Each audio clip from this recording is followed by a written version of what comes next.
Bienvenidos a su programa Respuestas Apologéticas, un espacio en donde, desde la razón, daremos respuesta a sus dudas sobre la fe.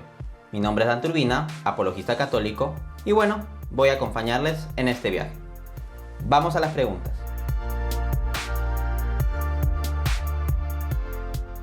El cientificismo es una corriente filosófica o ideológica que sostiene que el único tipo de conocimiento válido o el único tipo de conocimiento que debemos seguir es el conocimiento científico. En otras palabras, el cientificismo es una reducción, es un reduccionismo del conjunto de conocimiento meramente a conocimiento científico. Cabe notar que el cientificismo no es una postura científica, es una postura filosófica. Un científico no tiene por qué ser cientificista. Hay científicos que caen en tal error filosófico y otros que no. No es una condición necesaria para hacer ciencia. Ahora bien, esta filosofía nefasta del cientificismo hunde sus raíces en la época moderna. Lo encontramos ya formulado con bastante claridad en Auguste Comte, filósofo francés padre del positivismo.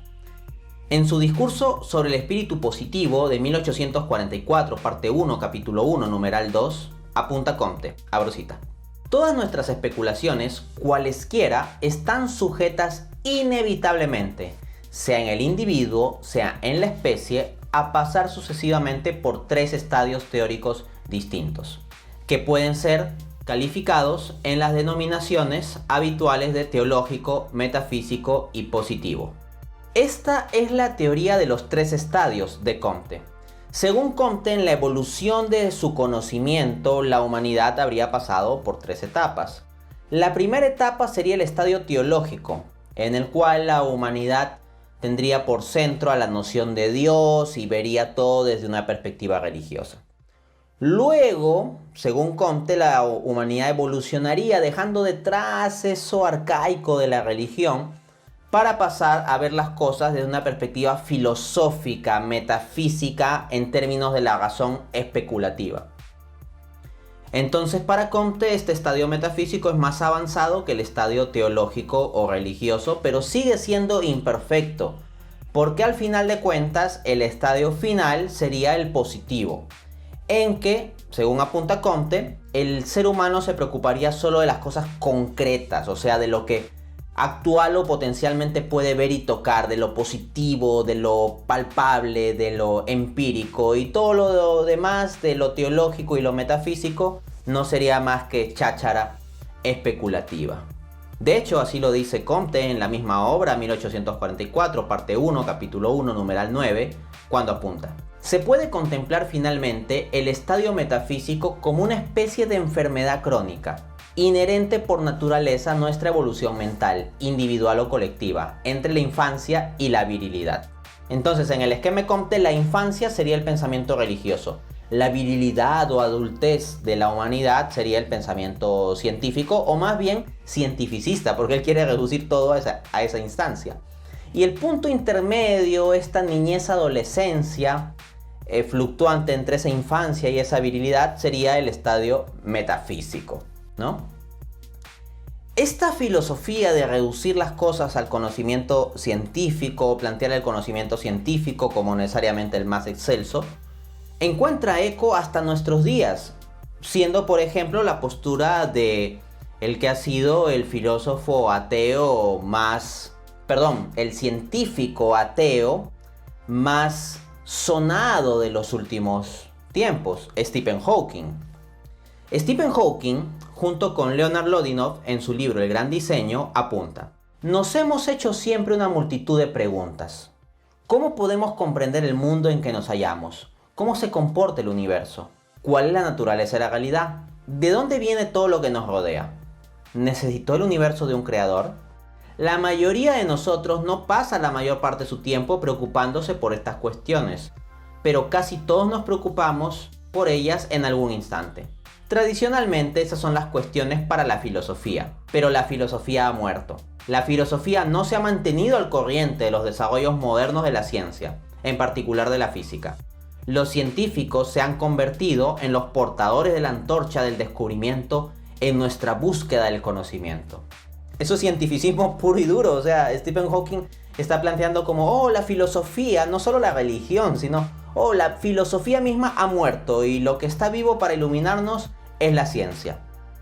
Eso es un gravísimo error porque la filosofía misma influye en la ciencia de forma inevitable. La ciencia trabaja con ciertos presupuestos filosóficos. Pero es curioso que Hawking diga que la filosofía ha muerto cuando eso no es una declaración científica. Hawking no está demostrando en el laboratorio que la filosofía ha muerto. Hawking no tiene una demostración científica, matemática, experimental u observacional de que la filosofía ha muerto. Esa frase que él le está lanzando es una afirmación filosófica de una mala filosofía, filosofía de quinta. Pero filosofía al fin y al cabo. Entonces la filosofía sigue viva en la misma afirmación de Hawking de que la filosofía ha muerto. Como ya señalaba el filósofo francés Blaise Pascal, burlarse de la filosofía o desdeñar la filosofía ya es hacer filosofía. Entonces lo que tenemos aquí es simplemente una mala filosofía, con el cientificismo, como ya notaba el gran Ernst Schumacher en su libro Lo pequeño es hermoso, abro cita. No es ni siquiera verdad que la ética y la metafísica fuesen eliminadas. Por el contrario, lo que llegamos a tener fue una mala metafísica y una ética deprimente. Fin de cita.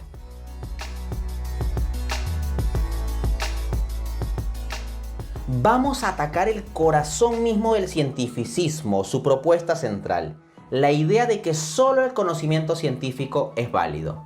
Es muy sencillo refutar tal proposición. Resulta que la proposición solo el conocimiento científico es válido no puede ser probada científicamente, no surge del análisis científico. Tú no puedes probar en el laboratorio que solo el conocimiento científico es válido. A través de observaciones con microscopios o telescopios no llegas a establecer que solo el conocimiento científico es válido.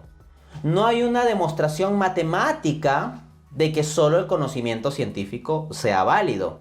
En consecuencia, si solo el conocimiento científico es válido y la proposición solo el conocimiento científico es válido no puede ser probada científicamente, se sigue que esta debe ser falsa, lo cual muestra el carácter autocontradictorio del cientificismo mismo. Es una filosofía de quinta, como he mencionado. Ahora bien, alguien muy conocedor de los avances de la ciencia y de la física, contrario a lo que pensaba Stephen Hawking, es el filósofo norteamericano William Lane Craig. Y bueno, él ubica 5 limitaciones estructurales de la ciencia. Vamos a citar sus palabras. En su debate de 1998 contra el cientificista ateo Peter Atkins, William Lane Craig apunta, abro cita: hay un buen número de cosas que la ciencia no puede probar pero que son aceptadas racionalmente. 1. Las verdades lógicas y matemáticas, que no pueden ser probadas por la ciencia. La ciencia presupone la lógica y las matemáticas, así que tratar de probar esto con ciencia sería razonar circularmente. 2. Verdades metafísicas, como existen otras mentes como la mía, el mundo externo es real, o el pasado no fue creado hace 5 minutos con apariencia pasado. Son creencias racionales que la ciencia no puede probar. 3. Creencias éticas sobre declaraciones de valor no son accesibles al método científico. No puedes probar con la ciencia si lo que los científicos nazis hicieron en los campos de concentración fue malo.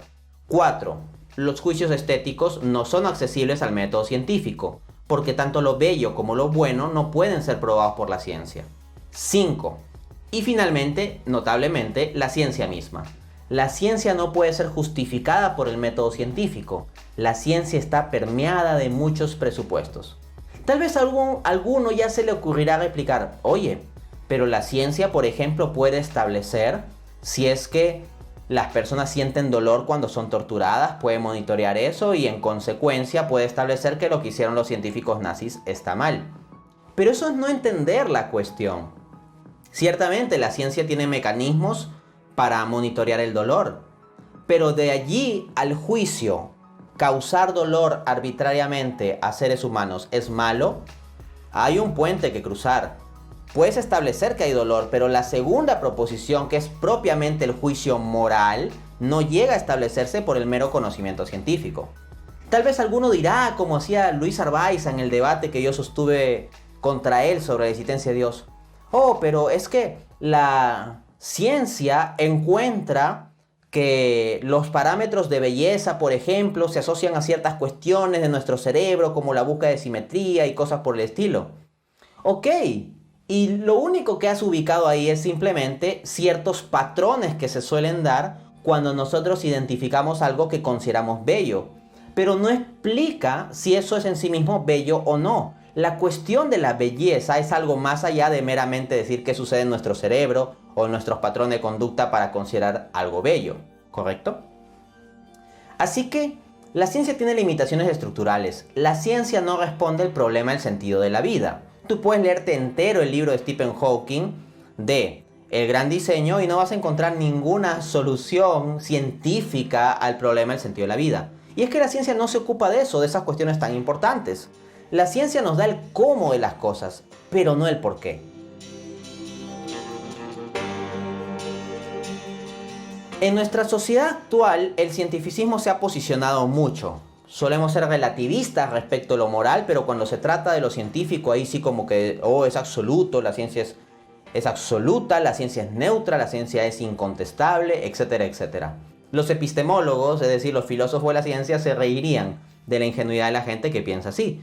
Pero los comerciales de televisión explotan esa mentalidad cientificista de la gente. Dicen, científicamente comprobado. O dicen, un estudio científico demuestra que... Y basta que diga eso para que ya la gente se crea automáticamente como si hubiera hablado el oráculo de Delfos. Bueno, en gran parte si nuestra sociedad presta tantos oídos al cientificismo es porque se ha vuelto utilitarista. Como diagnosticaba el filósofo alemán Martin Heidegger en su Carta sobre el Humanismo de 1946, puede plantearse el problema del hombre moderno en términos de que ha olvidado la verdad del ser y se ha entregado al dominio de los entes. Estamos muy pendientes de consumir, de qué nos vamos a comprar, de pagar la tarjeta de crédito al fin de mes, de levantarnos temprano, seguir corriendo al trabajo y cosas por el estilo. Y no nos preguntamos sobre el sentido de la vida, hemos dejado esas cosas de lado. Y ese utilitarismo, ese reduccionismo de nuestra propia existencia, claro, nos hace pensar en la ciencia como la forma de conocimiento por antonomasia, porque simplemente nos importa esa forma terrestre, mundana de vivir.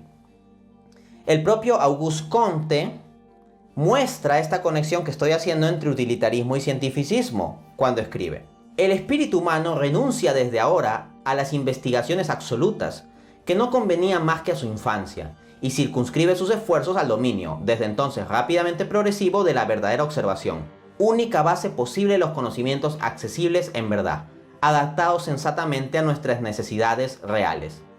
Entonces Comte dice, dejémonos de preocupar sobre cuestiones metafísicas como si Dios existe, o si la vida tiene un sentido, o hacia dónde vamos, de dónde venimos. No, ocupémonos solo de nuestras necesidades reales.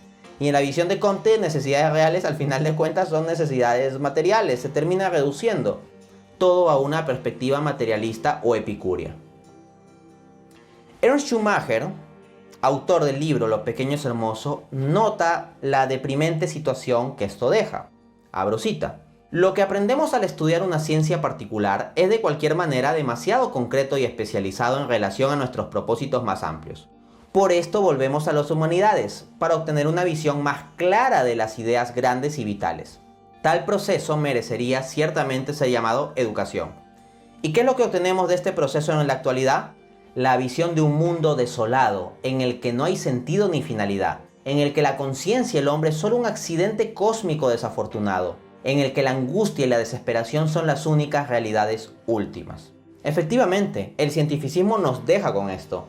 Y no porque se haya realizado una demostración científica de que Dios no existe, o que no existe el espíritu, o una demostración científica de que no hay un sentido de la vida. No, sino porque el cientificismo, con su filosofía nefasta reduccionista, ignora esas cuestiones. Y al ignorar esas cuestiones, claro, hace que todo ello quede en el vacío, pues. Pero no se trata de que el cientificismo haya demostrado nada. La ciencia funciona para muchas cosas, y eso está muy bien. El problema es la mala filosofía del cientificismo. Y bueno, eso es lo que hemos visto por hoy. Nos vemos en un siguiente programa.